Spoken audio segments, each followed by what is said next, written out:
Menteri Ketenagakerjaan Yasirli memastikan Presiden Prabowo Subianto telah menandatangani peraturan pemerintah tentang pengupahan yang memuat rumus kenaikan upah minimum provinsi hingga upah minimum sektoral kabupaten kota.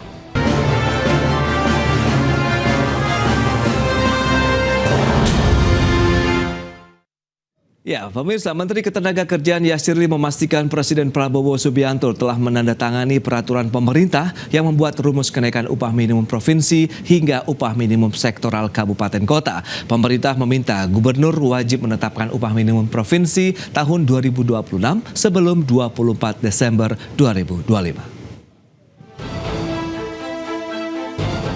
Menteri Ketenagakerjaan Yasirli memastikan Presiden Prabowo Subianto telah menandatangani peraturan pemerintah tentang pengupahan yang memuat rumus kenaikan upah minimum provinsi hingga upah minimum sektoral kabupaten kota.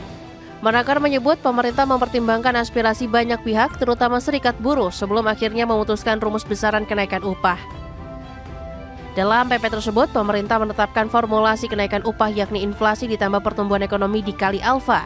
Adapun rentang alfa atau indeks tertentu ditetapkan sebesar 0,5 hingga 0,9. Dengan adanya rumus ini, maka besaran kenaikan upah minimum di setiap daerah akan berbeda-beda.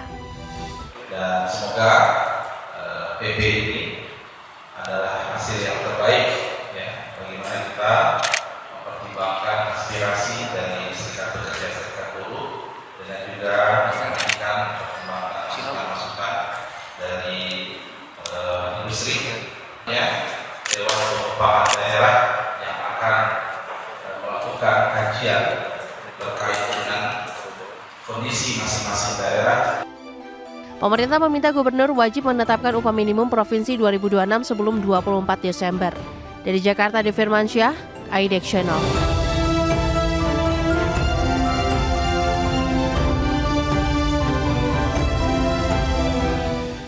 Ya, pemirsa, untuk membahas tema kita kali ini terkait dengan menilik penerapan formula terbaru upah minimum tahun 2026, kita sudah tersambung melalui Zoom bersama dengan Bapak Wijayanto Samirin, ekonom Universitas Paramadina, kemudian juga sudah bergabung Pak Bob Azam, Ketua Bidang Ketenagakerjaan Asosiasi Pengusaha Indonesia APindo. Langsung saja kita sapa ini. Halo Pak Wija, apa kabar? Ya, halo. Ya, kabar baik. Selamat pagi, Mas. Baik, selamat pagi. Terima kasih atas waktu yang disempatkan. Pak Bob, apa kabar, Pak? Baik, selamat pagi. Baik, Pak Bob. Sebelum membahas lebih jauh, mungkin review dari APindo begitu terkait dengan penetapan kenaikan upah buruh, kemudian bagaimana refleksi dalam beberapa tahun terakhir dari kacamata APindo. Seperti apa sih, Pak, saat ini? Silakan. Ya, terus terang untuk formula yang baru diumumkan oleh pemerintah itu di luar ekspektasi APindo ya. Kita sebenarnya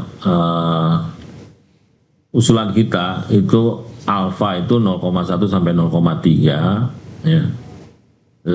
Kemudian kita juga memberi ruang untuk sampai 0,5 dengan catatan kalau misalnya upah minimumnya masih di bawah KHL. Sebenarnya harapan kita tuh di angka itu ya. Karena kan ini inflasi ditambah dengan alfa. Ini kan sebenarnya alfa, tambahan. Oke. Tapi dengan rumus ini tambahannya kelihatan lebih besar daripada inflasi itu sendiri. Ya, jadi dalam beberapa tahun terakhir ini memang kenaikan upah minimum itu sudah 2 kali inflasi ya. Nah, kemudian juga yang jadi catatan kami selama ini produktivitas kita kan bergerak 1,5 sampai 2%, ya, tapi upah tumbuh sekitar 6 sampai 7%. Jadi upah tumbuh di atas produktivitas, itu satu catatan kami, ya. Kemudian yang kedua, ini kan sebenarnya upah minimum. Kalau upah minimum yang harus menjadi perhatian adalah mengenai seberapa mampu perusahaan untuk menjalankan. Catatan kami hanya ada sekitar 32% ya perusahaan itu nggak mampu menjalankan upah minimum berdasarkan survei yang kita lakukan tahun 2022 ya, apalagi sekarang mungkin jumlahnya akan lebih banyak lagi. Kemudian sektor formal kita juga hanya 40%. Jadi sebenarnya upah minimum itu harapan kita bisa mengcoverage lebih banyak perusahaan yang bisa membayarkan upahnya. Nah, sedangkan kenaikan upah sendiri mestinya dilakukan bipartit masing-masing perusahaan. Kalau perusahaannya bagus ya silakan bipartit dan kalau bisa lebih tinggi lagi kenaikan upahnya. Tapi kalau tidak mampu, ya jangan dipaksakan, gitu loh. Itu yang jadi catatan kami berkali-kali, ya seolah-olah untuk meningkatkan income pekerja ini melalui upah minimum itu salah besar. Upah minimum itu basic fondasi, ya, supaya perusahaan itu bisa memenuhi ketentuan yang paling minimal. Kalau di Jepang perusahaan yang nggak mampu memenuhi ketentuan minimal itu akan didatangi pemerintah untuk ditolong dan dibantu, gitu loh. Tapi kalau ini diterapkan di Indonesia, mungkin 60% lebih dari 50% perusahaan harus ditolong. Ini kan jadi kontraproduktif itu loh. Baik Pak Bob. Ini menarik dicermati. Pak Wija, dari kacamata ekonom melihat bagaimana dengan beberapa tantangan yang masih dihadapi oleh dunia usaha begitu dengan adanya formula baru begitu terkait dengan alfanya ini. Silakan. Ya, saya melihat pembahasan UMP ini seolah merupakan pembahasan tersendiri, terpisah dari isu lain yang lebih besar. Daya saing ekonomi, iklim investasi, menarik investasi berkualitas, menciptakan lapangan kerja. Jadi ini bukan pembahasan yang komprehensif.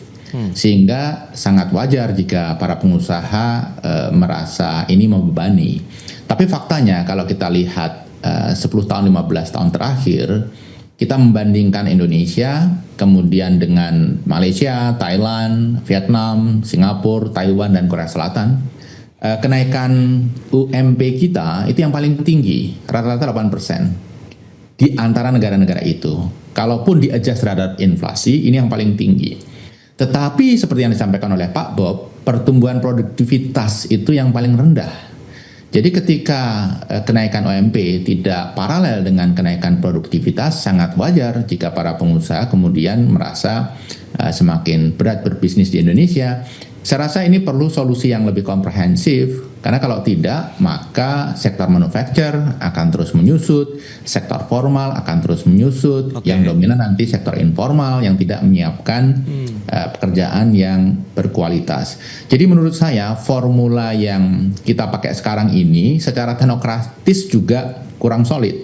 Kenapa? Karena di banyak negara kenaikan upah itu dikaitkan dengan kenaikan skill. Kenaikan upah itu dikaitkan dengan kenaikan produktivitas.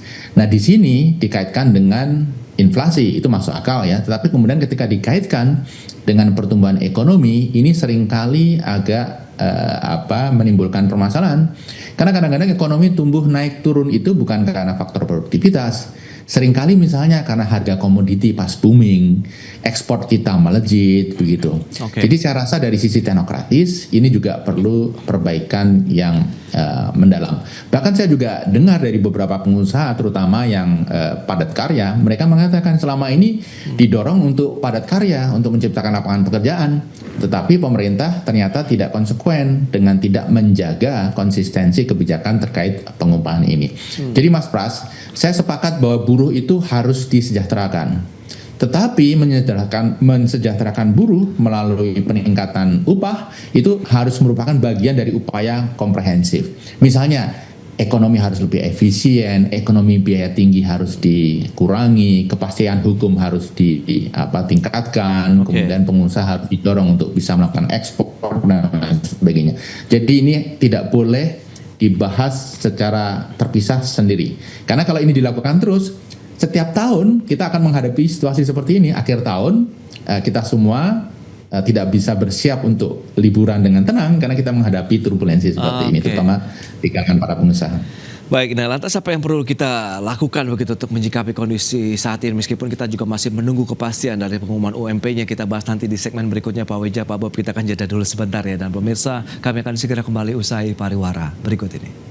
Ya, Anda masih menyaksikan Market Review dan berikut ini kami akan sampaikan data terkait dengan rata-rata UMP di Indonesia. Secara lengkapnya bisa Anda saksikan di layar televisi. Nah, kita akan lihat dari tahun 2019 sampai dengan 2025 tren dari rata-rata upah minimum provinsi di Indonesia. Kita akan cermati ini trennya naik terus ya. Terakhir di tahun 2025 3,3 juta rupiah. Itu dia rata-rata UMP di Indonesia.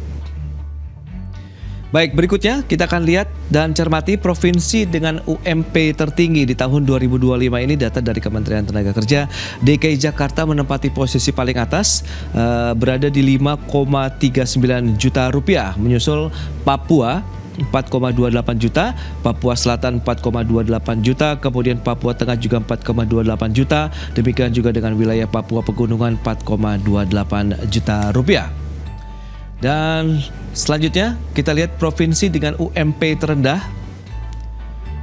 Kalau kita lihat di sini ada Jawa Tengah ya, 2,16 juta rupiah, menyusul Jawa Barat 2,19 juta rupiah, kemudian Yogyakarta 2,26 juta rupiah, Jawa Timur 2,3 juta rupiah, dan NTT Nusa Tenggara Timur 2,32 juta rupiah. Itu dia beberapa provinsi dengan UMP terendah dan beberapa data lain yang sudah kita sampaikan. Kita lanjutkan kembali perbincangan bersama dengan Bapak Bob Azam dan juga Bapak Wijayanto Samirin. Ya, kalau memang tadi sempat tertunda kita bicara mengenai strategi. Kalau kita bicara mengenai bahwa peningkatan skill ini juga harus mengiringi atau seiring sejalan dengan kenaikan UMP. Nah, langkah-langkah yang mungkin sudah dilakukan baik dari sisi pelaku usaha, kemudian bagaimana dengan pemerintah ini seperti apa Pak Bob? Sehingga memang adanya kenaikan UMP seiring juga nih dengan kemampuan dari SDM kita atau skill kita, begitu Pak Bob?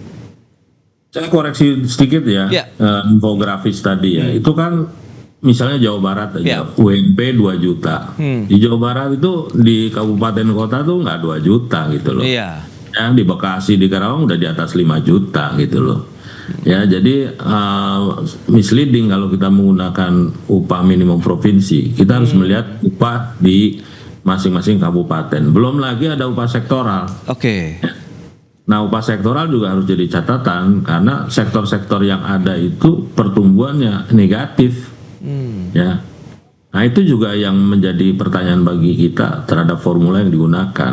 Ya, yang digunakan untuk alpha itu kan growth ekonomi, tapi growthnya sektor bagaimana? Ya. Nah, kemudian juga growth ekonomi juga banyak terjadi misleading. Contoh misalnya di Maluku Utara pertumbuhan ekonomi 39%. Terus kita mau kalikan tuh alpha dengan 39%. Ya, padahal yang bikin pertumbuhan 39% itu kan industri smelter ya. Tapi bagaimana dengan industri pengolahan ikan, ya, proses makanan dan lain sebagainya. Ini kan misleading semua gitu loh.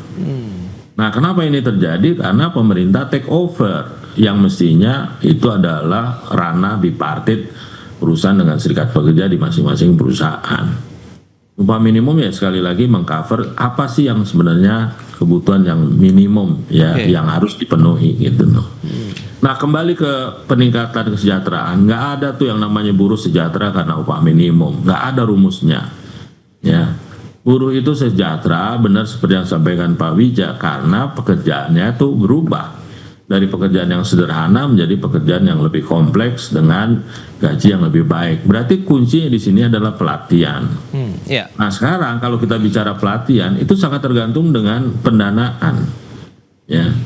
Nah, sekarang berapa dana yang dibutuhkan, yang disediakan oleh pemerintah katakanlah untuk pelatihan itu loh. Yang saya tahu kalau kita pakai acuan Depnaker itu di bawah 1 triliun dibagi dengan 160 juta pekerja, berapa dana yang diterima oleh pekerja. Jadi kita harus konsentrasi terhadap fundraising ya. Dana yang disediakan untuk digunakan buruh pindah dari pekerjaan yang simpel menjadi pekerjaan yang lebih kompleks. Kalau dulunya operator, bagaimana dia bisa menjadi technician. Setelah technician, bagaimana dia bisa menjadi supervisor atau bahkan engineers. Nah, ini yang kita harus pikirkan sebagai satu ekosistem ketenaga kerjaan yang mensejahterakan buruhnya. Tapi kan selama ini kita kayak diadu terus, ya terus terang saya mengatakan ini kayak kita diadu terus dengan serikat pekerja, kemudian pemerintah ambil jalan tengah. Padahal bukan itu, yang kita harus bangun bersama-sama adalah ekosistem ketenaga kerjaan. Dan upah minimum salah satu faktor saja. Sebenarnya ada upah bipartit, ada upah produktivitas, ada upah profesional. Dan ada struktur skala upah. Nah, sekarang hampir semua perusahaan menggunakan upah minimum semua jenis pendidikan. Jadi mau yang lulusan SMK, lulusan university pun sekarang dibayar pakai upah minimum. Kacau balau nih ya, terus terang.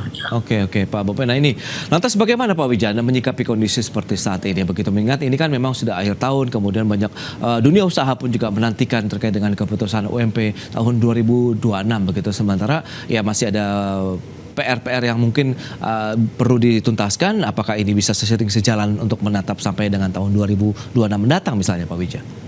Ya, saya melihat keputusan ke depan ini harus hati-hati. Jangan sampai kemudian ini mendiscourage dunia usaha untuk melakukan ekspansi. Kita semua kan tahu dunia usaha sekarang juga dalam posisi wait and see. Kredit modal kerja itu turun drastis. Ini menunjukkan dunia usaha tidak dalam mood untuk melakukan ekspansi. Jadi ini harus hati-hati. Kalau salah keputusan, dampaknya akan kita rasakan di tahun 2026. Saya ingin menggarisbawahi apa yang disampaikan oleh Pak Bob tadi, sangat menarik. Kalau kita belajar dari beberapa negara yang saya sebutkan, Malaysia, Thailand, kemudian Vietnam, itu upah itu lebih dikaitkan dengan produktivitas. Kemudian ada negara yang lebih advance, misalnya Singapura, Taiwan, Korea Selatan, itu upah lebih dikaitkan dengan skill. Jadi kalau kita ingin daya saing bisa menyamai mereka, saya rasa kita perlu pikirkan link kepada skill dan link kepada produktivitas tersebut. Apa yang disampaikan oleh Pak Bob tadi sangat menarik. Apapun pendidikannya, apapun level produktivitasnya, level skillnya, gajinya sama. Lalu buat apa meningkatkan skill gitu ya? Nah, ini semua yang membuat industri manufacture kita, produktivitas labornya tidak meningkat. Selain pendanaan dari pemerintah, saya rasa double atau triple tax deductible itu perlu diperkenalkan. Jadi ketika perusahaan itu melakukan training untuk buruhnya, untuk karyawannya, itu ada deductible, cost-nya dikalikan 2 atau dikalikan 3 bahkan, sehingga ini bisa mendongkrak kualitas buruh. Dan ke depan, Mas Pras, saya mengusulkan supaya pembahasan ini tidak terpisah dari aspek lain. Jadi harus komprehensif terkait dengan upaya memperbaiki ekosistem ketenagakerjaan, kemudian ease of doing business di Indonesia. Dan kembali, korporasi-korporasi itu sebenarnya punya cara-cara yang kreatif untuk meningkatkan produktivitas karyawannya, untuk menjaga supaya yang baik tidak pergi. Nah, ini harus diberi ruang, jangan semuanya diambil oleh pemerintah. Dan kalau kita lihat ya, yang diputuskan ini kan baru UMP. Nanti masih ada perdebatan lagi memutuskan kabupaten atau kota. Kemudian ada perdebatan sektoral. Nah, ini ada banyak perdebatan yang setiap tahun terjadi, setiap tahun menimbulkan dinamika yang di masa depan seharusnya kita belajar dari masa lalu supaya ini tidak terjadi lagi. Perlu solusi komprehensif, Mas Pras. Nah, itu dia, solusi komprehensif seperti apa yang mungkin bisa Anda sarankan Pak Wija, sehingga nanti permasalahan ini tidak menjadi suatu kejadian yang berulang setiap tahun begitu, Pak? Ya, ada beberapa hal yang menurut saya perlu diimprove. Yang pertama, aspek teknokrasi. Jadi formula yang diusulkan itu juga formula yang secara teknokrasi ada evidence base-nya, ada analisis yang mendalam. Jadi tidak membuat para pihak bertanya-tanya, ini formulanya benar nggak sih? Seperti yang terjadi sekarang. Kemudian yang kedua, perlu leadership. Saya mengusulkan ini isu yang sangat penting. Kalau berkenan Pak Prabowo turun langsung, men-set satu konsep ekosistem formula, kemudian ini akan menjadi guidance 10 tahun mendatang. Jadi supaya jangan setiap tahun itu ada perdebatan seperti ini. Ini gangguan terhadap iklim investasi luar biasa besar. Dan kembali, saya khawatir kalau ini tidak disolusikan, pengusaha tidak akan berinvestasi di Indonesia. Kalaupun berinvestasi, dia akan menggunakan capital intensif. Pendekatannya bukan tenaga kerja, tapi mesin, robot, AI, dan lain sebagainya. Itu bukan sesuatu yang kita harapkan. Baik, itu dia, perlu ada satu hal, langkah kebijakan yang komprehensif dan perlu ada satu leadership yang kuat, dan semoga nanti next-nya begitu ya, untuk kita bisa meramu lagi formula-formula terkait dengan upah minimum ataupun upah dari pekerja di Indonesia akan lebih baik lagi ke depan. Pak Wija, Pak Bob, terima kasih banyak atas informasi, insight yang sudah diberikan kepada pemirsa pada hari ini. Selamat melanjutkan aktivitas Anda kembali, salam sehat, sampai berjumpa kembali. Terima kasih Pak Bob, Pak Wija. Terima kasih, Mas Pras. Pak Wija, makasih Pak Bob. Baik pemirsa, 1 jam sudah saya menemani Anda dalam Market Review, dan perbaharui terus informasi Anda hanya di IDX Channel, your trustworthy and comprehensive investment reference. Karena urusan masa depan harus depan, aku investor saham. Saya Prasetyo Wibowo beserta seluruh kerabat kerja yang bertugas pamit undur diri. Terima kasih, sampai jumpa.